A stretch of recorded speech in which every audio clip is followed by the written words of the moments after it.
ত্রয়োবিংশতি অধ্যায় শিশুমার চক্র। এই অধ্যায়ে বর্ণনা করা হয়েছে কিভাবে সমস্ত জ্যোতিষচক্র ধ্রুবলোকের আশ্রয় গ্রহণ করেছে। সমগ্র জ্যোতিষচক্র যে শিশুমার রূপে ভগবানের আরেকটি প্রকাশ, সেই কথাও এখানে বর্ণিত হয়েছে। এই ব্রহ্মাণ্ডে ভগবান বিষ্ণুর পরম পদ ধ্রুবলোক সপ্তর্ষি মণ্ডল থেকে 13 লক্ষ যোজন ঊর্ধ্বে অবস্থিত।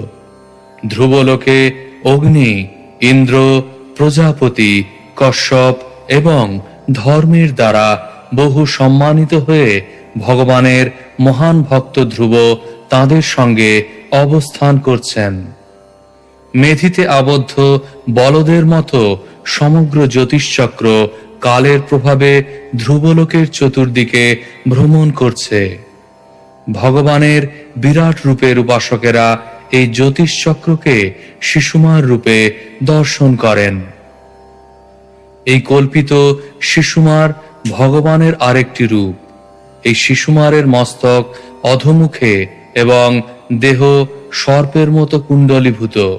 তার পুচ্ছাগ্রে ধ্রুবলোক, লাঙ্গুলে প্রজাপতি, অগ্নি, ইন্দ্র এবং ধর্ম, এবং পুচ্ছমূলে ধাতা ও বিধাতা এবং কোটিদেশে সপ্তর্ষিগণ অধিষ্ঠিত রয়েছেন।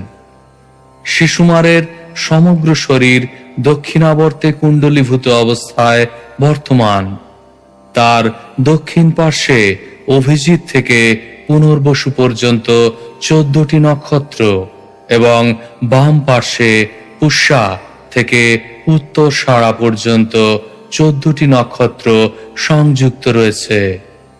পুনর্বসু ও পুষ্যা শিশুমারের দক্ষিণ এবং বাম নিতম্বে অবস্থিত এবং আর্দ্রা ও অশ্লেষা দক্ষিণ ও বাম পদে অবস্থিত। অন্যান্য নক্ষত্র শিশুমারের বিভিন্ন অঙ্গে সংযোজিত। যোগীরা চিত্ত স্থির করার জন্য শিশুমারের উপাসনা করেন, যাকে কুণ্ডলিনী চক্র বলা হয়। শ্লোক 1।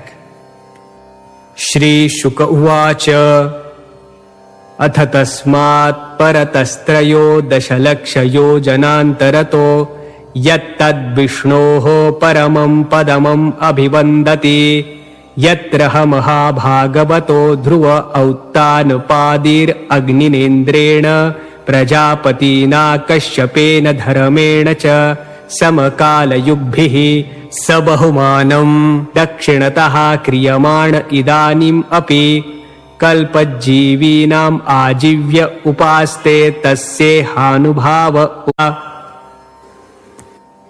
অনুবাদ। শ্রীল সুখদেব গোস্বামী বললেন, হে রাজন, সপ্তর্ষি মণ্ডলের 13 লক্ষ যোজন ঊর্ধ্বে যে স্থান রয়েছে, পণ্ডিতেরা তাকে ভগবান শ্রীবিষ্ণুর পরম পদ বলেন।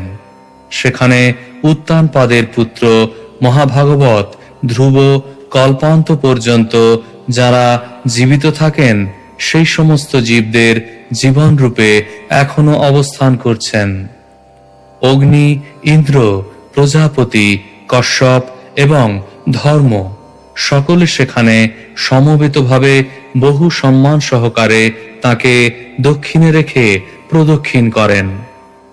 ধ্রুব মহারাজের কার্যকলাপের আমি পূর্বেই 4th স্কন্ধে বর্ণনা করেছি। শ্লোক 2। सहि सर्वेषां ज्योतिर्गणानां ग्रहनक्षत्रादीनाम् अनिमेषेण अव्यक्तरंहसा भगवता कालेन भ्राम्यमाणानां स्थाणुरिवावष्टम्भ ईश्वरेण विहितः शश्वदवभासते। অনুবাদ। ভগবানের পরম ইচ্ছার প্রভাবে ধ্রুবলোক সমস্ত গ্রহ এবং নক্ষত্রের অবলম্বন স্তম্ভরূপে নিরন্তর নিশ্চলভাবে বিরাজ করছেন। অবিশ্রান্ত অব্যক্ত পরম শক্তিমান কাল এই সমস্ত জ্যোতিষ্কদের নিরন্তর ধ্রুবলোকের চতুর্দিকে ভ্রমণ করাচ্ছেন। তাৎপর্য: এখানে স্পষ্টভাবে উল্লেখ করা হয়েছে যে গ্রহ, নক্ষত্র আদি সমস্ত জ্যোতিষ্কগণ কালের প্রভাবে আবর্তিত হচ্ছে। কাল ভগবানের আরেকটি রূপ। সকলেই কালের নিয়ন্ত্রণাধীন, কিন্তু ভগবান তার ভক্ত ধ্রুব মহারাজের প্রতি এতই প্রীত যে তিনি সমস্ত জ্যোতিষ্কগুলিকে ধ্রুবলোকের নিয়ন্ত্রণাধীনে স্থাপন করেছেন এবং কালকে তার সহযোগিতায় নিযুক্ত করেছেন। ভগবানের ইচ্ছায় এবং পরিচালনায় সবকিছু সাধিত হয়, কিন্তু তার ভক্ত ধ্রুবকে এই ব্রহ্মাণ্ডের সবচাইতে গুরুত্বপূর্ণ ব্যক্তিরূপে প্রতিষ্ঠা ভগবান কালকে ধ্রুবের নিয়ন্ত্রণাধীনে স্থাপন করেছেন। শ্লোক 3। यथा मेढिस्तंभ आक्रमण पशवः संयोजितास्त्रिभिस्त्रिभिः सवनैर्यथा मण्डलानि चरन्त्येव भगणा ग्रहादय एतस्मिन्त बहिर्योगेन कालचक्र आयोजिता ध्रुवम् एवावलम्ब्य वायुनो दीर्यमाणा आकल्पान्तं परिचक्रमन्ति यथा मेघाः श्येनादयो वायुवशाः कर्मसारथयः परिवर्तन्ते एवं ज्योतिर्गणाः प्रकृतिपुरुषसंयोगानुगृहीताः कर्म निर्मितगतयो भुवि न पतन्ति।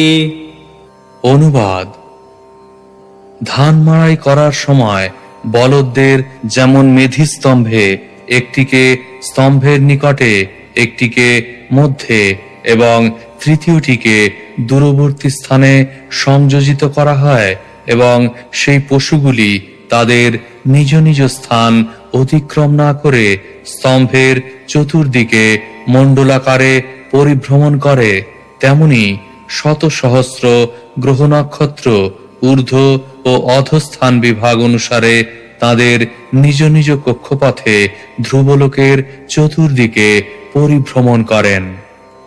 তারা তাদের অনুসারে ভগবানের দ্বারা জড়া প্রকৃতিরূপ যন্ত্রে সংযোজিত হয়ে ধ্রুবকে অবলম্বন পূর্বক বায়ুর দ্বারা সঞ্চালিত হয়ে কল্পান্ত কাল পর্যন্ত ধ্রুবলোকের চতুর্দিকে পরিক্রমা করেন।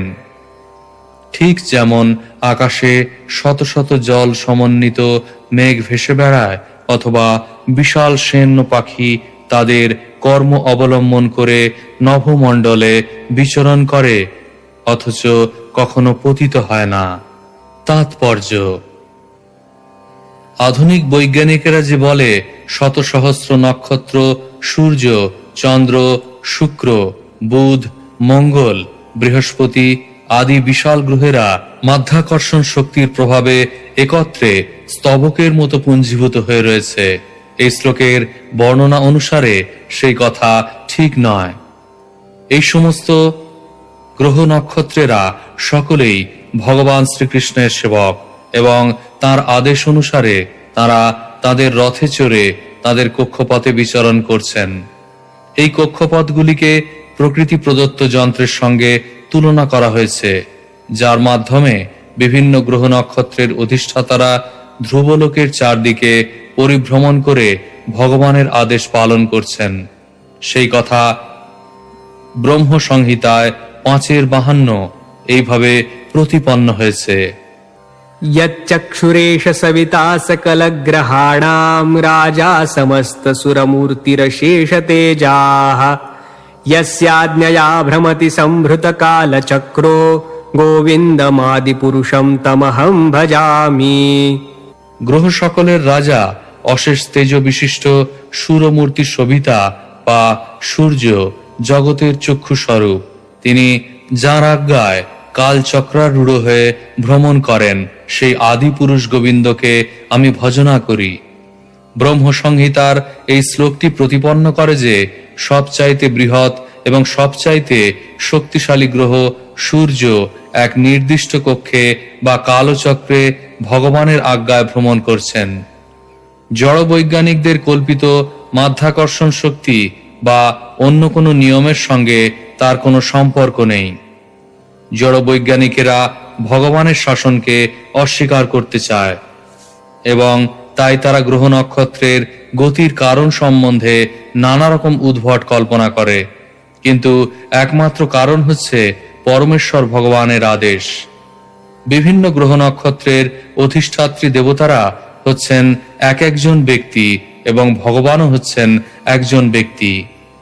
ঊর্ধ্বতন ব্যক্তি অধস্তন ব্যক্তিকে আদেশ দেন, ঠিক তেমনি পরম পুরুষ তার অধস্তন বিভিন্ন দেবতাদের তার পরম ইচ্ছা পালনের আদেশ দেন। সেই সত্য ভগবদ গীতাতেও 9:10 প্রতিপন্ন হয়েছে। সেখানে শ্রীকৃষ্ণ বলেছেন, मयाध्यक्षेण प्रकृति सूयते सचराचरम् हेतुनानेन कौन्तेय जगद्विपरिवर्तते। হে কুন্তেয়, আমার অধ্যক্ষতার দ্বারা ত্রিগুণাত্মিকা মায়া এই চরাচর বিশ্ব সৃষ্টি করে। প্রকৃতির নিয়মে এই জগৎ পুনঃ পুনঃ সৃষ্টি হয় এবং ধ্বংস হয়।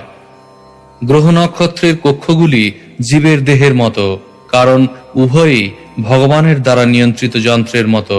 এই সম্বন্ধে ভগবদ গীতায় 18:61 শ্রীকৃষ্ণ বলেছেন, ईश्वरः सर्वभूतानां हृद्देशेऽर्जुन तिष्ठति भ्रामयन् सर्वभूतानि यन्त्रारूढानि मायया। হে অর্জুন, পরমেশ্বর ভগবান সমস্ত জীবকে দেহরূপ যন্ত্রে আরোহণ করিয়ে মায়ার দ্বারা ভ্রমণ করান। জড়া প্রকৃতি কর্তৃক প্রদত্ত যন্ত্র, তা সেই দেহরূপ যন্ত্র হোক অথবা কক্ষরূপ যন্ত্র হোক অথবা কালচক্র হোক, তা সবই ভগবানের নির্দেশ অনুসারে কার্য করে। এই বিশাল ব্রহ্মাণ্ড পালনের জন্য ভগবান এবং প্রকৃতি যৌথভাবে কার্য করেন। সেই সূত্রে মনে রাখা উচিত যে এই ব্রহ্মাণ্ড ছাড়াও কোটি কোটি ব্রহ্মাণ্ড রয়েছে। কিভাবে সমস্ত গ্রহ নক্ষত্র ভাসছে তার উত্তরও এই শ্লোকে দেওয়া হয়েছে। মাধ্যাকর্ষণ শক্তির প্রভাবে নয়, পক্ষান্তরে বায়ুর প্রভাবে গ্রহ নক্ষত্রগুলি ভাসছে। এই আয়োজনের ফলেই প্রচন্ড ভারী মেঘ আকাশে ভাসে এবং বিশাল ঈগল পাখি ওড়ে। সেভাবেই বোয়িং 747-এর মতো বিশাল জেট বিমানও কার্য করে। বায়ুর নিয়ন্ত্রণের প্রভাবে মাটিতে পড়ে যাওয়ার প্রবণতা প্রতিহত করে আকাশে ওড়ে। প্রকৃতি এবং পুরুষের সহযোগিতার ফলে বায়ুর এই প্রকার নিয়ন্ত্রণ সম্ভব হয়েছে। জড়া প্রকৃতি এবং পরম পুরুষের সহযোগিতার ফলে ব্রহ্মাণ্ডের সমস্ত কার্যকলাপ এক সুন্দর নিয়মের মাধ্যমে সাধিত হচ্ছে। ব্রহ্ম সংহিতায় 5:44 প্রকৃতিরও বর্ণনা করা হয়েছে। सृष्टिस्थिति प्रलय साधन शक्तिरेका छायेव यस्य भुवनानि बिभरति दुर्गा इच्छानुरूपमपि यस्य च चेष्टते सा गोविन्दमादिपुरुषं तमहं भजामि। ভগবানের বহিরঙ্গা শক্তি মায়া, যা তাঁর চিৎ শক্তির ছায়া স্বরূপা।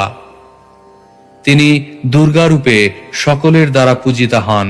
তিনি জড়জগতের সৃষ্টি, স্থিতি এবং প্রলয় কার্য সাধন করেন।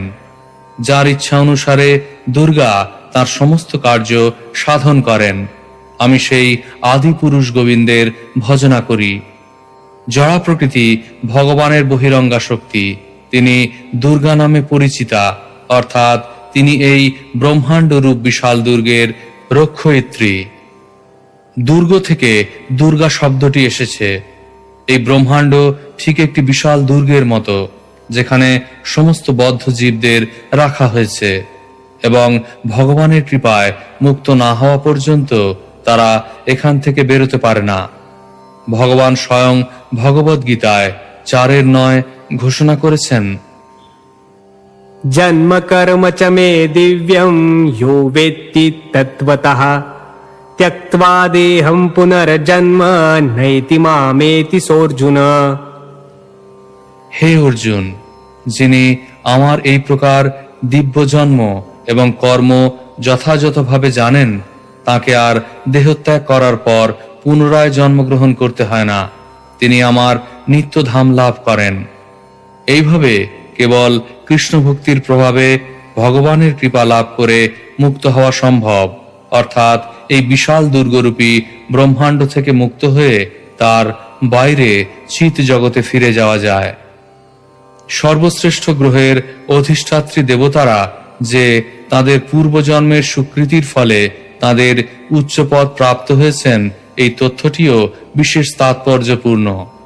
সেই কথা এখানে কর্মনির্মিত গতয় বাক্যাংশটির মাধ্যমে সূচিত হয়েছে।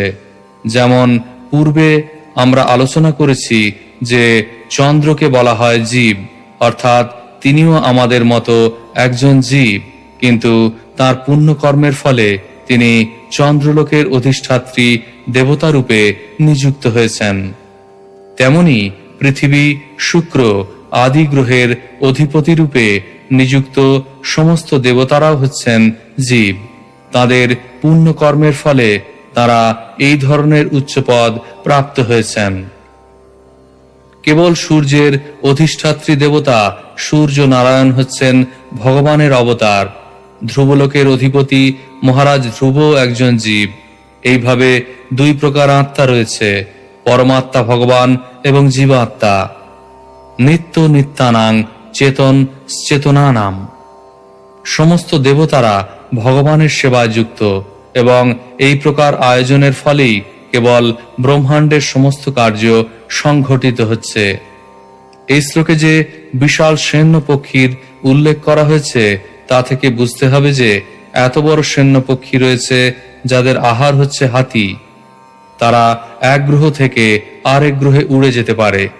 গ্রহ থেকে গ্রহান্তরে উড়ে যাওয়ার সময় তারা ডিম পাড়ে এবং অন্তরিক্ষে পতিত হওয়ার সময় সেই ডিম ফেটে তাদের শাবক উৎপন্ন হয়। বর্তমান সময় অবশ্য এই প্রকার বিশাল পক্ষী আমরা দেখতে পাই না, তবে অন্তত আমরা জানি যে এমন সব বড় বড় ঈগল রয়েছে যারা বানরদের ধরে আকাশ থেকে ছুঁড়ে মেরে ফেলে এবং তারপর তাদের খায়। তেমনি আমরা জানি যে এমন অনেক বিশাল পক্ষী রয়েছে যারা হাতিকে পর্যন্ত ছোঁ মেরে আকাশে তুলে নিয়ে তাদের মেরে খেয়ে ফেলতে পারে। সেন এবং মেঘের এই দুটি দৃষ্টান্ত থেকে প্রমাণিত হয় যে আকাশে ওড়া এবং ভাষা বায়ুর নিয়ন্ত্রণের মাধ্যমে সম্ভব হয়। ঠিক তেমন ভাবে গ্রহগুলিও ভগবানের নির্দেশ অনুসারে জড়া প্রকৃতির নিয়ন্ত্রণে মহাশূন্যে ভাসছে। এই সূত্রে বলা যেতে পারে যে এই প্রকার আয়োজনের প্রকাশ হচ্ছে মাধ্যাকর্ষণ শক্তি। সে যাই হোক, সমস্ত নিয়মই যে ভগবান সৃষ্টি করেছেন সে কথা স্বীকার করা অবশ্য কর্তব্য। তথাকথিত বৈজ্ঞানিকদের সেগুলির উপর কোনো রকম নিয়ন্ত্রণ করার ক্ষমতা নেই। বৈজ্ঞানিকেরা কেবল ভ্রান্তভাবে, অন্যায়ভাবে ঘোষণা করতে পারে যে ভগবান নেই, কিন্তু তা সত্য নয়। শ্লোক 4। कैचनैतज्ज्योतिरनिकं शिशुमार संस्थानेन भगवतो वासुदेवस्य योगधारणायाम् अनुवर्णयन्ति। অনুবাদ: গ্রহ এবং নক্ষত্র সমন্বিত এই বিশাল যন্ত্রটি শিশুমার শুশুক নামক জলজন্তুর আকৃতির সদৃশ। তাকে কখনো কখনো অবতার বলে মনে করা হয়। মহান যোগীরা বাসুদেবের এই রূপের উপর ধ্যান করেন, কারণ তার এই রূপটি দেখা যায়। তাৎপর্য: যোগী আদি আধ্যাত্মবাদীরা ভগবানের রূপ স্বীকার করতে পারে না, তাই তারা বিশাল কোনো বস্তুর, যেমন বিরাট পুরুষের কল্পনা করে।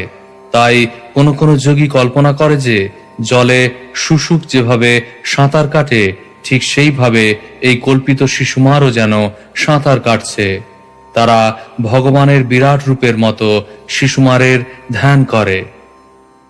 শ্লোক 5। यस्य पुच्छाग्रे वाक्षिरसः कुण्डलीभूतदेहस्य ध्रुव उपकल्पितस्तस्य लाङ्गुले प्रजापतिरग्निरिन्द्रो धर्म इति पुच्छमूले धाता विधाता च कट्यां सप्तर्षयः तस्य दक्षिणावर्तकुण्डलीभूतशरीरस्य यान्युदगयनानि दक्षिणपार्श्वे तु नक्षत्राण्युकल्पयन्ते दक्षिणायनानि तु सव्ये यथा शिशुमारस्य कुण्डला भोगसन्निवेशस्य पार्श्वयोरुभयोरप्यवयवः समसंख्या भवन्ति पृष्ठे त्वजविधि आकाशगङ्गाचोदरतः। অনুবাদ: সেই শিশুমারের মস্তক অধোমুখে এবং দেহ কুণ্ডলীভূত, তার পুচ্ছাগ্রে ধ্রুব, লাঙ্গুলে প্রজাপতি, অগ্নি, ইন্দ্র, ধর্ম এবং পুচ্ছমূলে ধাতা ও বিধাতা, কোটিদেশে বশিষ্ঠ, অঙ্গিরা আদি সপ্তর্ষি। শিশুমারের শরীর দক্ষিণাবর্তে কুণ্ডলীভূত অবস্থায় রয়েছে। তার ডান পাশে অভিজিৎ থেকে পুনর্বসু পর্যন্ত 14টি নক্ষত্র এবং বাম পাশে পুষ্যা থেকে উত্তর সাড়া পর্যন্ত 14টি নক্ষত্র রয়েছে। কুণ্ডলীভূত দেহ বিশিষ্ট শিশুমারের উভয় পার্শ্বে সমান সংখ্যক নক্ষত্র থাকার ফলে তার ভারসাম্য বজায় থাকে। শিশুমারের পৃষ্ঠদেশে অজবিথি এবং তার উদরে আকাশগঙ্গা বর্তমান। শ্লোক 6। पुनर्वसु पुष्यो दक्षिणवामयोः श्रोण्योरार्द्राश्लेषे च दक्षिणवामयोः पश्चिमयोः पादयोरभिजिदुत्तराषाढे दक्षिणवामयोर्नासिकयोर्यथासङ्ख्यं श्रवणपूर्वाषाढे दक्षिणवामयोर्लोचनयोर्धनिष्ठामूलं च दक्षिणवामयोः कर्णयोर्मघादीन्यष्ट नक्षत्राणि दक्षिणायनानि वामपार्श्वक्रिषु गीत तथैव मृगशीर्षादिन्यूदगयनानि दक्षिणपार्श्ववक्रीषु प्रातिलोम्येन प्रयुञ्जित शतभीषाज्येष्ठे स्कन्धयोर्दक्षिणवामयोर्न्यसेत्।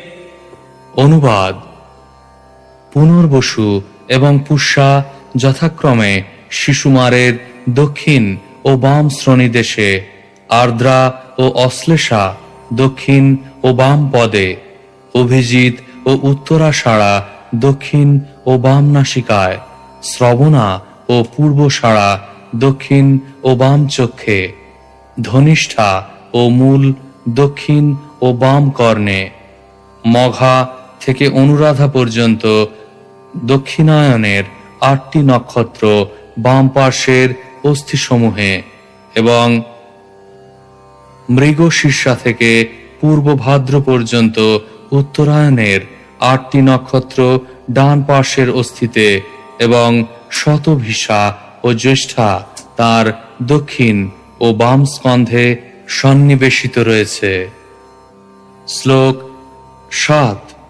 उत्तराहनावगस्तीरद्धराहनो यमो मुखेषु चाङ्गरकः शनैश्चर उपस्थे बृहस्पतिः ककूदी वक्षस्यादित्यो हृदये नारायणो मनसि चन्द्रो नाभ्यामुषणा स्तनयोरश्विनो बुधः प्राणापानयो राहुर्गले केतवः सर्वाङ्गेषु रोमसु सर्वे तारागणाः। অনুবাদ: শিশুমারের উপরের চোয়ালে অগস্তি, নিচের চোয়ালে যমরাজ, মুখে মঙ্গল, উপস্থে শনি, গলার পৃষ্ঠদেশে বৃহস্পতি, বক্ষস্থলে আদিত্য, হৃদয়ে নারায়ণ, মনে চন্দ্র, নাভিতে শুক্র, স্তনে অশ্বিনী কুমারদ্বয়, প্রাণ ও অপানে বুধ, গলদেশে রাহু, সর্বাঙ্গে কেতু এবং রোমসমূহে তারাগণ সন্নিবেশিত রয়েছে। শ্লোক 8। एतदुहैव भगवतो विष्णोः सर्वदेवतामयं रूपम् अहरहः सन्ध्यायां प्रयतो वाग्यतो निरीक्षमाण उपतिष्ठेत नमो ज्योतिर्लोकाय कालायनाय निमिषां पतये महापुरुषायाभिधीमहीति। অনুবাদ: হে রাজন, এইভাবে যে শিশুমারের আকৃতি বর্ণিত হল, তাই ভগবানের সর্বদেবতাময় রূপ প্রভাতে, মধ্যাহ্নে এবং সায়াহ্নে মৌন হয়ে সেই রূপ নিরীক্ষণ করে নিম্নোক্ত মন্ত্রে তার উপাসনা করা উচিত। হে ভগবান, আপনি কাল রূপে প্রকাশিত হয়েছেন। আপনি বিভিন্ন কক্ষপথে ভ্রমণশীল নক্ষত্রদের আশ্রয়। হে সর্ব দেবাধিপতি, হে পরম পুরুষ, আমি আপনাকে আমার সশ্রদ্ধ প্রণতি নিবেদন করি এবং আপনার ধ্যান করি। শ্লোক 9। ग्रहक्षतारामयामाधिदैविकम् पापापहं मन्त्रकृतां त्रिकालम् नमस्य तस्मरतो वा त्रिकालं नश्येत तत्कालजमाशु पापम्। অনুবাদ: শিশুমার রূপী ভগবান শ্রীবিষ্ণুর শরীর সমস্ত দেবতা, নক্ষত্র এবং গ্রহদের আশ্রয়, যিনি প্রভাতে, মধ্যাহ্নে এবং সন্ধ্যায় দিনে 3 বার এই মন্ত্র উচ্চারণ করে ভগবানের আরাধনা করেন, তিনি অবশ্যই সমস্ত পাপ থেকে মুক্ত হবেন।